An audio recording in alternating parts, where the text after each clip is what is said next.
क्योंकि हरियाली तोती ने 2 अंडे दिए हुए थे। वो अपने अंडों की खुद से भी ज्यादा रक्षा करती थी। वो ना धूप देखती ना छाँव।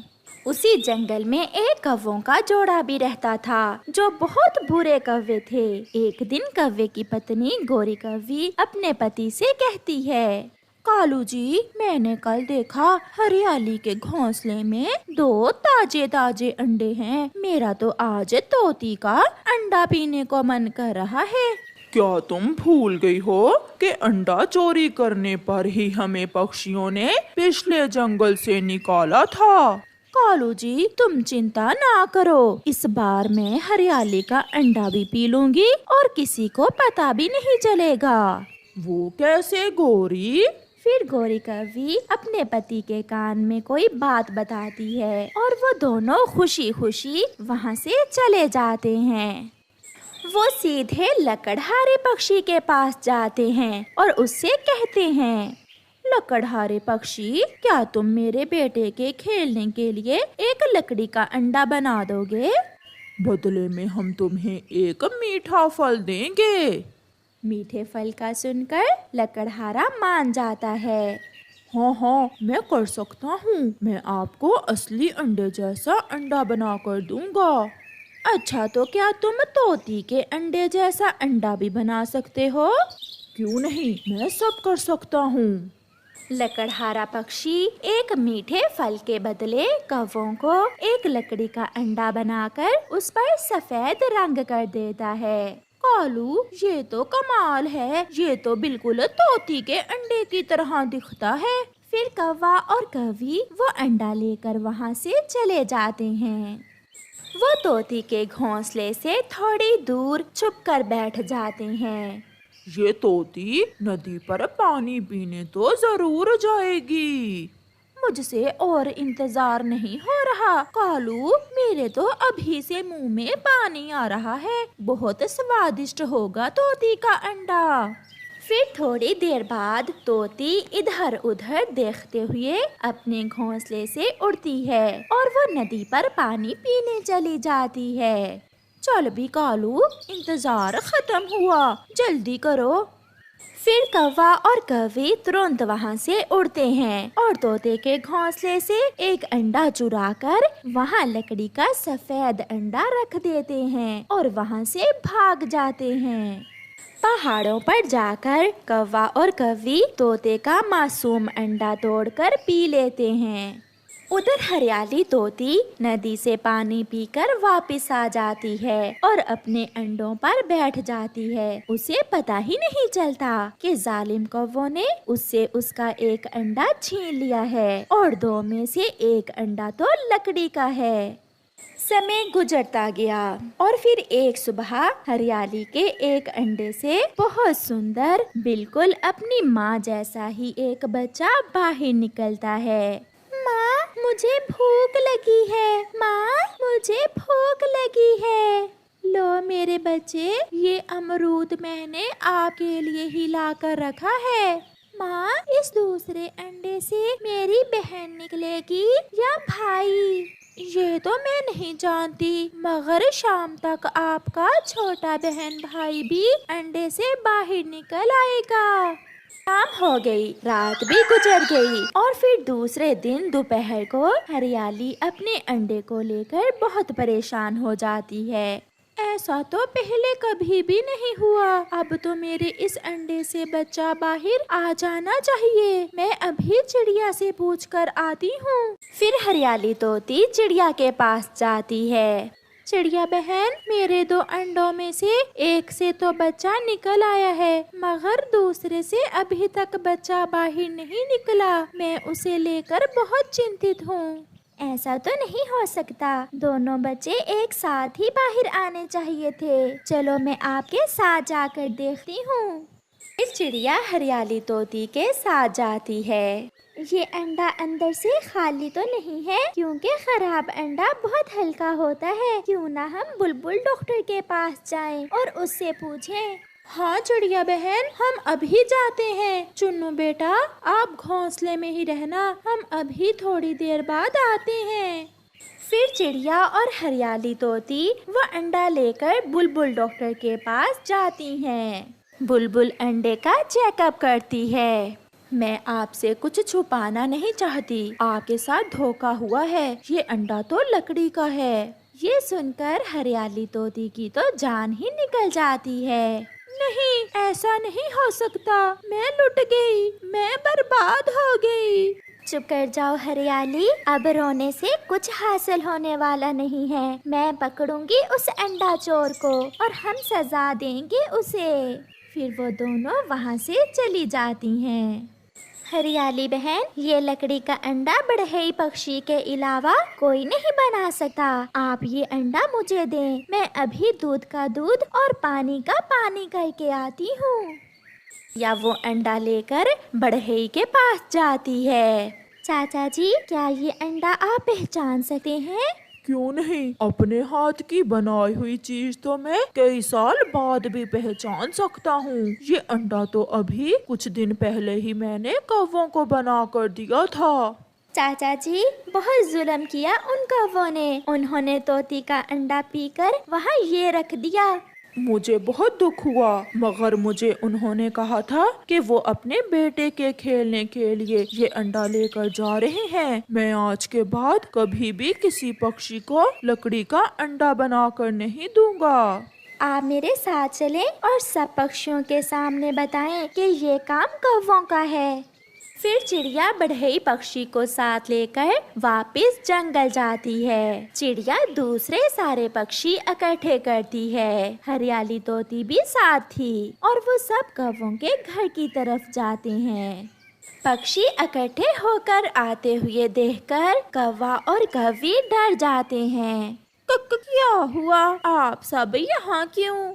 ये अंडा तो तुम्हारे बच्चे का खिलौना था, फिर ये हरियाली तोती के घोंसले में कैसे गया? हाँ, मुझे याद आया, मेरा बेटा खेल रहा था कि हरियाली के घोंसले में गिर गया होगा। तो फिर हरियाली का अंडा कहाँ है? हमें क्या पता छोटी चिड़िया, ये ऐसे मानने वाले नहीं हैं। फिर वो सब कौवों की पिटाई करते हैं और मार मार कर दुष्ट कौवों को जंगल से निकाल देते हैं। गोरी, इस बार भी तुम्हारे अंडा पीने के कारण ही हमें जंगल छोड़ना पड़ा। कालू, मैं फिर कभी ऐसा नहीं करूँगी। बुरे काम का अंत भी हमेशा बुरा ही होता है, मुझे सब पता चल गया है। ओए कालू, कान खोल कर सुन लो, अगर आज तुम मेरे लिए खाने को कुछ भी ना लाए तो मैं कल अपनी माँ के पास चली जाऊंगी। क्या ऐसे भूखी मारने के लिए तुमने मुझसे शादी की थी? गोरी, मैं क्या करूं? जब से ठंड शुरू हुई है सभी पेड़ पौधे सूख गए हैं। मैंने कल भी बहुत कोशिश की मगर मैं कुछ भी ना ला सका। अब जाओ और मेरे लिए कुछ लेकर आओ, मैं भूख से मर रही हूँ।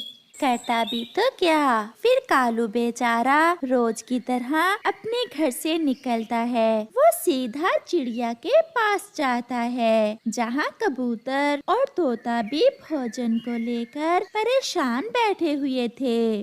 दोस्तों, मेरे घर जंगल में रहते हैं और हर तरफ बर्फ ही बर्फ है। हम भी भूखे हैं। हम सबको मिलकर कुछ ना कुछ करना होगा। अगर ऐसे ही चलता रहा तो हम सब भूख के कारण मर जाएंगे।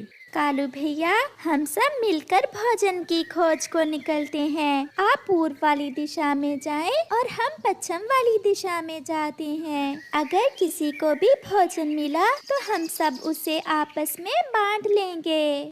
फिर वो सब ऐसा ही करते हैं। कालू कौवा पूर्व वाली दिशा में और बाकी के पक्षी पश्चिम की तरफ चले जाते हैं। कालू कौवा उड़ते उड़ते दूर निकल जाता है और फिर उसे जंगल के उस पार एक पेड़ नजर आता है, जो लीमू का पेड़ था, जिस पर पके हुए लीमू लगे हुए थे। कालू ये तो ना जानता था कि ये किस चीज का पेड़ है, मगर उन फलों के रंग से आकर्षित होकर कालू कौवा वहाँ जाता है। ये तो कोई बहुत स्वादिष्ट फल होगा और है भी पका हुआ। भोजन मिल गया। मैं सब पक्षियों को बुला लाता हूँ। मैंने कर लिया। जिंदगी में पहली बार मैंने कोई बड़ा काम कर लिया। फिर कालू कौवा वापस उड़ता है। वो तो बहुत तेजी से उड़ रहा था और फिर वो दूसरे पक्षियों को ढूंढ लेता है। जल्दी चलो, जल्दी चलो, भोजन की समस्या खत्म हुई। मैंने जंगल के उस पार एक फलदार पेड़ की खोज की है जिस पर पके हुए पीले रंग के फल लगे हुए हैं। ये सुनकर सब पक्षी बहुत खुश हो जाते हैं। वाह रे कालू, आज तो तुमने पहली बार कोई अच्छा काम किया है। फिर वो सब जल्दी से कालू कौवे के साथ जाते हैं। कालू कौवा दूर से ही अपने दोस्तों से कहता है, वो देखो सामने, देखो कैसा मैं ना कहता था, वो फल पके हुए हैं। फिर वो सब पक्षी उस बड़े पेड़ के पास पहुंच जाते हैं। देखने में तो ये फल बहुत स्वादिष्ट लग रहा है। मैंने पहले तो कभी ये फल नहीं देखा, कहीं ये कोई जहरीला फल ही ना हो। मिठू, एक फल खाकर देखो तो सही, इसका स्वाद कैसा है। ना बाबा ना, मुझे मरने का कोई शौक नहीं है। मैं तो पहले ये फल नहीं खाऊंगा। अगर ये फल जहरीला हुआ तो मैं मर जाऊंगा। किसी ना किसी को तो ये फल खाकर इसका स्वाद देखना ही होगा। वादा करो, अगर मुझे कुछ हो गया तो तुम मुझे बुलबुल के पास दवा लेने ले जाओगे। अगर आप वादा करते हो तो पहले मैं ही ये फल खा लेता हूँ। फिर सब पक्षी कालू कौवे से वादा करते हैं। कालू भैया, आप हम सब में से बड़े हैं। अब ये मुश्किल काम आपको ही करना होगा। हम आपको बचा लेंगे अगर ये फल जहरीला हुआ तो। फिर कालू कौवा डरता डरता उस पेड़ से एक लीमू तोड़कर खाना शुरू करता है। शी शी, मेरी चोंच, मेरी चोंच, ये फल तो बहुत खट्टा है। इसका स्वाद बहुत अजीब है। नहीं, ये कोई खाने वाला फल नहीं है। कालू, हम तो ऐसे ही खुश हो रहे थे इस फल का रंग देखकर। फिर वो सब दोस्त बहुत निराश हो जाते हैं। हम हिम्मत नहीं हारेंगे। मेरे पास एक उपाय है। क्या उपाय है चिड़िया? हम झाड़ियों में जाकर कुछ पौधे जमीन से बाहर निकाल कर देखेंगे। जैसे पेड़ों के ऊपर फल लगते हैं, ऐसे कुछ पौधों के नीचे जमीन में भी खाने को कुछ मिल सकता है। जैसे आलू और जैसे कोई गाजर भी मिल सकती है हमें। ऐसा सोचकर वो सब जंगल के बाहर झाड़ियों की तरफ चले जाते हैं। वो सब छोटे पौधों को जमीन से निकाल निकाल कर देखते हैं, मगर उन्हें जड़ों के सिवा कुछ भी नहीं मिलता। फिर कालू कौवा एक पौधे को जमीन से निकालता है और चीख कर कहता है, कुछ है, इस पौधे की जड़ों में कुछ है। दूसरे पक्षी भी वहाँ आ जाते हैं। ये क्या चीज है कालू? मैंने पहले तो कभी ऐसी कोई चीज नहीं देखी।